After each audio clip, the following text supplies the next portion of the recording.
আসসালামু আলাইকুম। আজকে আপনাদের সাথে কথা বলবো কচুরিপানা প্রসেসিং নিয়ে। কিভাবে আপনারা কচুরিপানা দিয়ে সবথেকে কম খরচে ভালো একটা জৈব সার তৈরি করতে পারবেন, সেই বিষয়ে আমি একটু কথা বলতে চাই।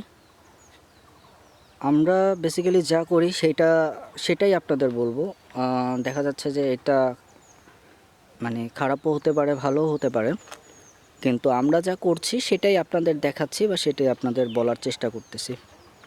এখানে আমরা প্রথমে প্রায় ৩ মাস আগে আমরা যে কাজটা করছিলাম, কচুরিপানা, আপনারা এই চেম্বারটা দেখতে পাচ্ছেন, এই পুরো চেম্বারে আমরা কচুরিপানা দিয়ে একটা স্তূপ করছিলাম। পরবর্তীতে আমরা যে কাজটা করছি, এখানে আমরা মাটির একটা লেয়ার করছি। এখানে আপনারা আরও ভালো জিনিসটা বুঝতে পারবেন, যেহেতু এখানে শেষ, এখানে অত ভালো বুঝবেন না। এই যে দেখেন, নিচে আমরা কিন্তু কচুরি, পুরোটাই কচুরি ছিল। এই সাইডগুলোতে এই যে অল্প অল্প কচুরি আছে। কচুরির পর আমরা যে কাজটা করছি সেটা হলো গোবর দিছি। এই যে গোবর, এগুলো সব হলো গোবর, ঠিক আছে।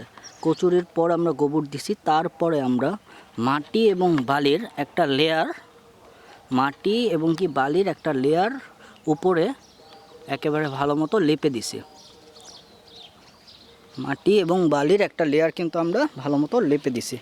এতে করে যে কাজটা হয়েছে, আমাদের কিন্তু কচুরিপানাটা পচে খুব ভালো একটা জৈব সার, আপনারা দেখতে পাচ্ছেন যে খুব ভালো একটা জৈব সারে রূপান্তর হয়েছে।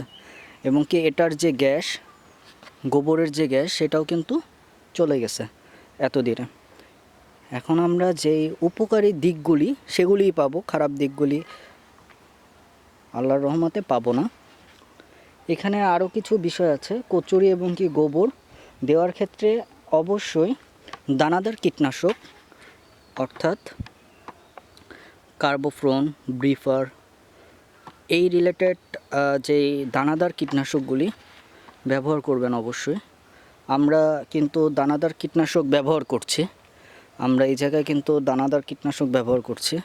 আমরা কিন্তু মানে এই দানাদার কীটনাশকের জন্য অনেক রোগ আক্রান্ত বা গাছগুলোকে রোগ থেকে দূরে রাখার জন্য এই দানাদার কীটনাশকগুলি ব্যবহার করতে হয়। কারণ গোবর এবং কচুরিতে আপনাদের প্রচুর পরিমাণে জার্মস, ব্যাকটেরিয়া থাকে। কিন্তু এই যে দেখতে পাচ্ছেন এখানে দেওয়া হচ্ছে, এটা কিন্তু মানে 3 মাসের সর্বশেষ রূপ। এটা পচে এরকম কালো হয়ে যাবে, তখন আমরা এরকম এটা প্রয়োগ করি।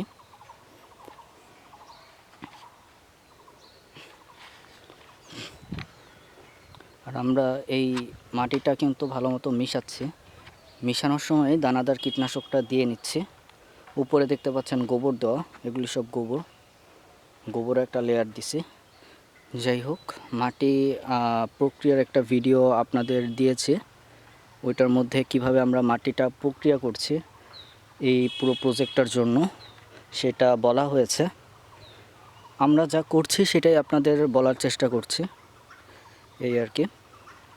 যাই হোক, সবাই ভালো থাকবেন, সুস্থ থাকবেন। সবাইকে অসংখ্য ধন্যবাদ। আল্লাহ হাফেজ।